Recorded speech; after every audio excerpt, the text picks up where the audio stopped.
Hi guys, Yuli here. So I've sent out my newsletter since the last time we chatted, and I've received quite a bit of feedback. Thank you so much for those people who have commented, who have liked, who have reached out and asked, what is the story behind this white raven? We noticed that you've changed your name. What's going on with this? So I'll go ahead and tell you. There's quite a story attached to this. And it's so perfectly timed, as always, to the astrological energies that as we're recording this, we're going into this full moon, blood moon eclipse in Virgo. These are the times where we're shedding the old, moving forward into the new, but on a grander scale, where we are unbecoming to become, like whole new realities. It's a whole total reality shift and change in the way of being. We are unbecoming to become. And so it is so perfect that I am unbecoming Yuli Arts Time, which was the old name of my YouTube channel, and I am now becoming White Raven Wisdom.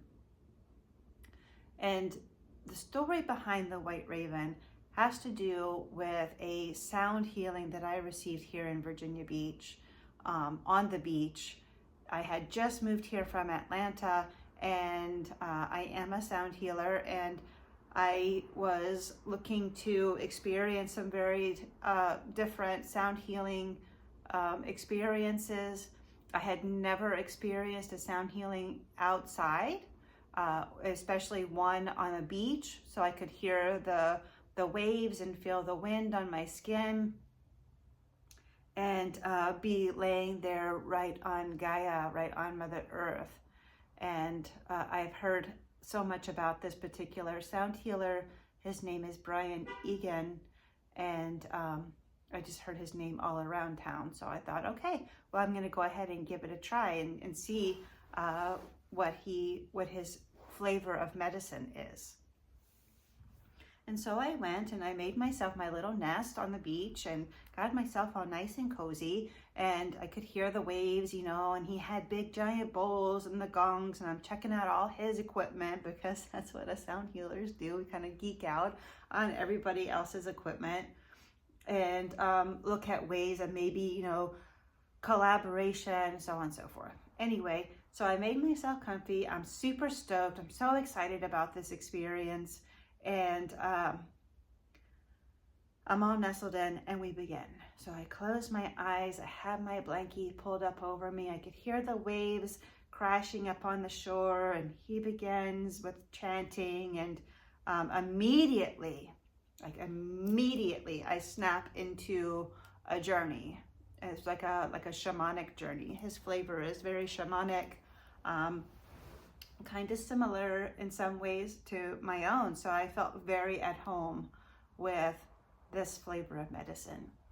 And I got so much more excited, but I was immediately able to drop in. And so from there, I am then envisioning, I could see myself looking from the outside. And so, of course, I'm here laying on the beach, and in my vision, I'm laying on the beach. Waves are lapping up here in the present, and waves are sort of like lapping up on the shore, except for in my vision, it's as if I had been washed up on shore, like a castaway. Now, this being a very shamanic vision, the shamans believe that bodies of water are portals or gateways to other worlds, to the other world, to the world beyond the veil, so to speak. And so me being washed up ashore from the other world, it's as if I had come from there in my vision. And so, and it was just so vivid. Like I could sense all of the senses, the smells, the hearing, the sights, of course, even some tastes. And so I'm laying there on the beach, and I get a sense of the landscape. So there's the beach, and it meets right up with a forest, which then would be the entry into the earthly realms. And out comes this little haggy woman who turned out to be, she was a shaman. And so she comes out and she sees me and finds me, and she starts poking me with a stick and kicking me and trying to see if I'm still alive and shaking me, and I'm not really moving. I mean, I had just washed up from the other worlds. I'm not moving, like, no, and who is this person that's jostling me all around? So I guess she figured out that I was alive, and she scurries off, and she comes back with her wooden crate, or not crate, but like a little cart with loppity wheels that turn at different speeds, and they're all bumpy, and it's difficult for her to laboriously cart it over to me. She flings me into the cart and turns around. Off we go into the forest, and it's bumping all around. And then finally, so then I can see as myself looking into the forest, I can see there's an old growth forest, and that she has a little hut, like a little hovel with a thatch roof in the edge of the forest, the far edge of the forest. So we had traveled some distance for her to find me. I almost wonder if she was called to me to pick me up. And so she wheels me over into her little hut, and I can see within she's got the fire going. It's very homey, very small, very sort of dusty, but she's got all these herbs drying and hanging from the rafters. The fire is crackling in the fireplace and the hearth. And she slings me into the only sleeping area that there is, and it is a bed of straw on a wooden frame. And so she flings me into that, and she immediately makes to healing me. So she's immediately pulling off these herbs, and she's crushing them in the mortar, and she's quick, stirring, adding the water, making the concoctions, spraying them on me, pouring them in my mouth, rubbing me down with these ointments, and she's rattling bones and chanting over me, rattling bones,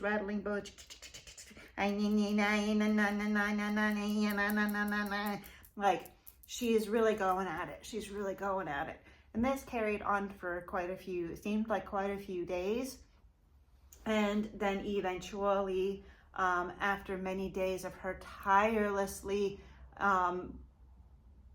working her magic on me, and her herbalism and her shamanic powers, and just really, she revives me.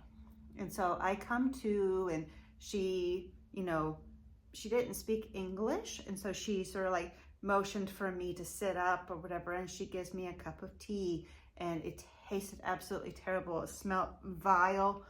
So I drink it, and I'm like, oh, okay, yeah. But then I suddenly become like paralyzed. I couldn't blink. I couldn't move my mouth. I couldn't move any part of me. My body was completely stiff as a board, and I'm laying there now, but fully conscious. It's like she had revived me, only then to take my body away, out of the picture.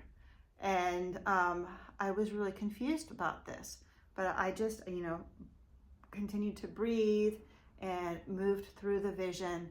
Well, then she flings me back into the cart, and off we go again through the forest, bumpity.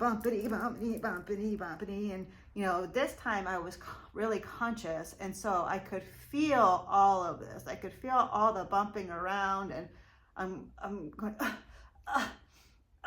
and really wishing that I could move, because I can feel this, it's painful.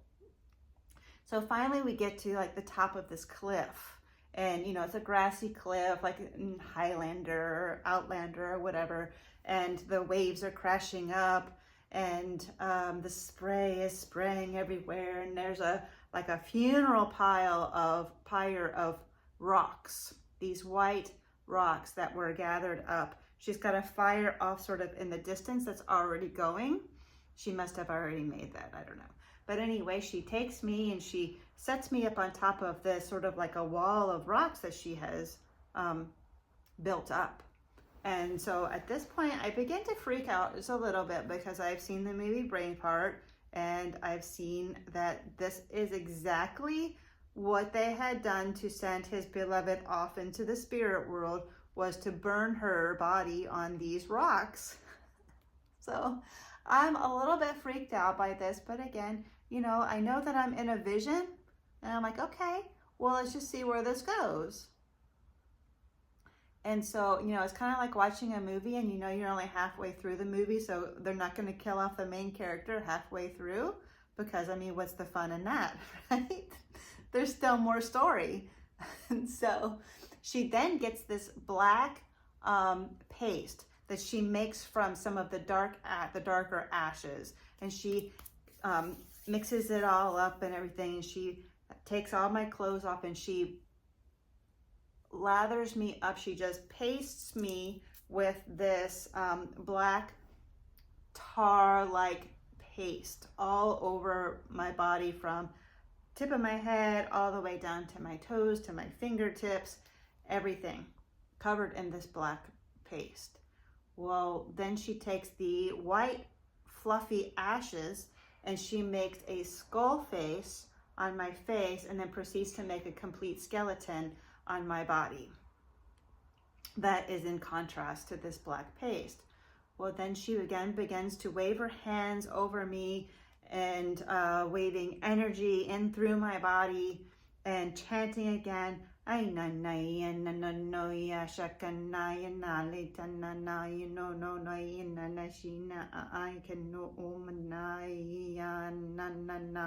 just chanting, waving energy over my body.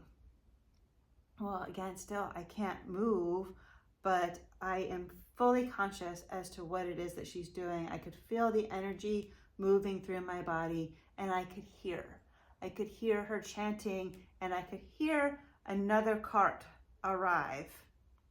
So outside of my body, I do see a much larger cart arrives, and there are several people that are in white cloaks with bones around them, also amulets, and they've got blacked out faces, very cryptic characters. And so I'm like, okay, well, where are we going with this? Well, they then come and they encircle me. The old lady moves out of the way, out of the picture, and it is now for them to lift me, and they wrapped my body in this white gauze material from head to toe, covering my face as well, very much like in the movie Braveheart when she was wrapped in the cloth in order to be burned. So again, here I am, fearing that I am about to be set on fire, fully conscious. Witch wound is definitely tickled here at this point. But they don't light me on fire. They carry me up and they put me into the cart, which I guess would be kind of like their version of a hearse.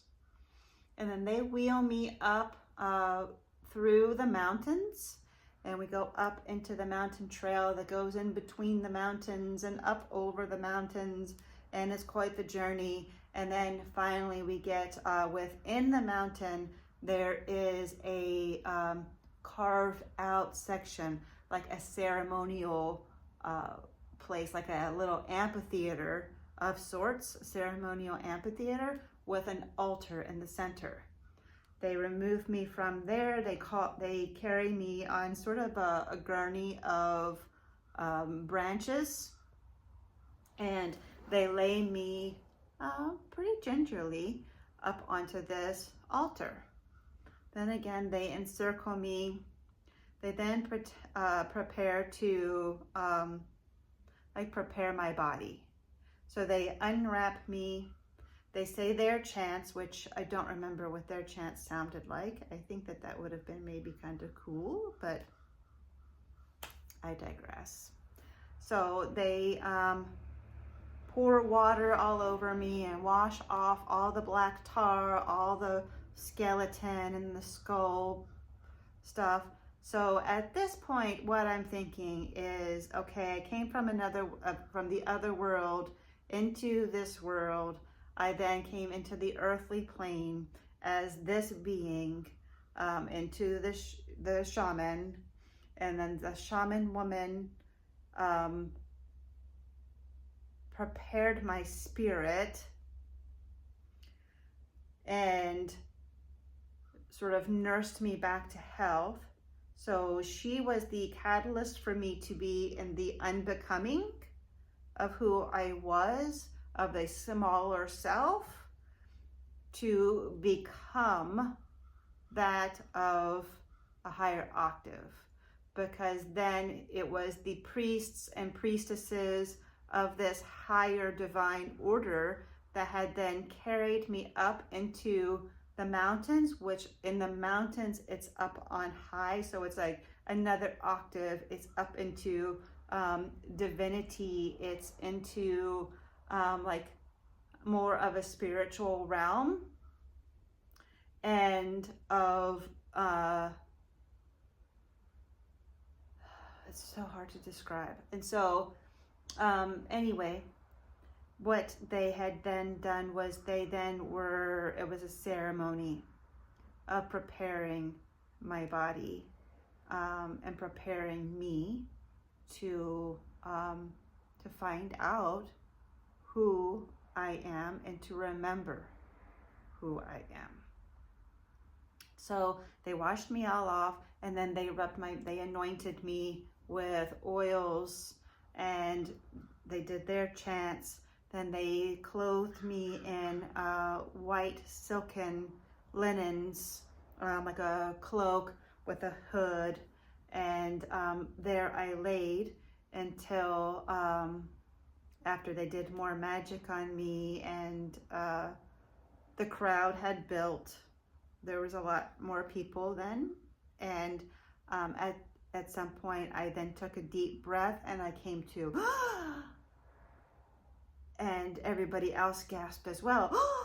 Oh, she's alive! She's alive! And they began cheering, and so then I remember this little old lady. She comes, a different one. She comes like pushing her way through, and she was a seer. She had the long, scraggly white hair that was all knotted, and she was all hunched like this, and she had warts upon warts with hairs coming out of them, and she was blind. Her eyes were gouged out, and she then also had these long, gnarly fingernails. They're black and yellow, and had stuff all crusted inside of them. And here she comes with her little egg. And so I'm sitting up at this point, and here she comes over to me, and she says, "Let's find out who you are." And she stabs her fingernail into the egg and swirls it around. And then she takes her dish and she pours out the egg. Ka-chink! Out comes a little gold crown, like a little crown. Now, what she was doing is a form of divination and fortune telling, of like from being a seer. This was how she could tell the future, or she could get information. It's somewhat like she's a scryer. She's doing scrying. It's hard for me to say, so I apologize. But they use eggs, or they can also use runes, bones, tea leaves. You could also use the clouds. There's various different scrying tools and methods. And so she used an egg, which is fitting because an egg is symbolic of rebirth and also of expanded consciousness. And so out comes the gold crown. And everybody again gasps. They say, oh my gosh, she's the White Raven! The White Raven has returned! And then the little gold crown turns into a life-size gold crown that can fit on a human head. And so they put that on my cloaked head, and therefore I was the White Raven. I looked, and before me were 3 other people that were also the embodiment of prominent birds, one being an eagle, one being an owl, and I can't for the life of me remember what the other one was. Maybe it was a hawk, or I'm not sure. But I was then to join with them, and I am the White Raven. So there is also the book called The Return of the Bird Tribe. I have not read it. It's supposedly, I guess, a fictional book. However, if you believe in like downloads, I feel like there probably would be a lot of downloads in that book for me. So if you're interested, you can check that out. The Return of the Bird Tribe by Ken, somebody or other, I can't remember. I'll drop the name of the author in the comments, the description below. So what this then, then of course the vision was over, the sound bath was over. I immediately journaled, and upon journaling, you find out more and more clues, because then spirit can sort of speak to you. And I am a seeker. So whenever I see any clues or any things that I think are signs, I pay attention to animals and birds and numbers, and I just try to always pay attention to those things. And so when I go to sound healings or any kind of healing event or meditation event, I try to journal what visions I received, because those to me are messages from spirit of direction, or maybe even of my higher self speaking to myself in code. And they know that I am a researcher, that I love to research. And so in researching the White Raven, I found that there are many stories about a White Raven and prophecy. There was one in Native American lore with the white buffalo. Excuse me, sorry, I forgot how to talk for a second. And there is one in Celtic lore, which is what I resonate with, very much akin to like the Lady in Lake, the Lady of the Lake, and King Arthur and Uther Pendragon and Merlin. But around that time frame, there also was a White Raven by the name of Branwen, and she was the sister to King Bran, who was a giant. And she was a very peaceful, very loving, very compassionate, very smart, wise woman. So that is, in a nutshell, the story of the White Raven. Now, why am I going to embody the White Raven? Why have I chosen to embody the White Raven? Well, that is because over these 2 years, each time that I have gone to a meditation in which we are looking for answers or for clarity, typically you look towards your future self, and I have seen visions of myself, also in meditation practices in which we are guided to picture us in our most fulfilled life, doing what we love to do. Like if we could envision ourselves in our perfect life and our most fulfilled, embodying our full creative genius, I have seen myself as this White Raven persona or character, we could maybe say, the higher octave of myself. It's as if my future self is saying, this is who you are becoming. And so now during this eclipse season, I am choosing to embody more of this higher octave version of myself.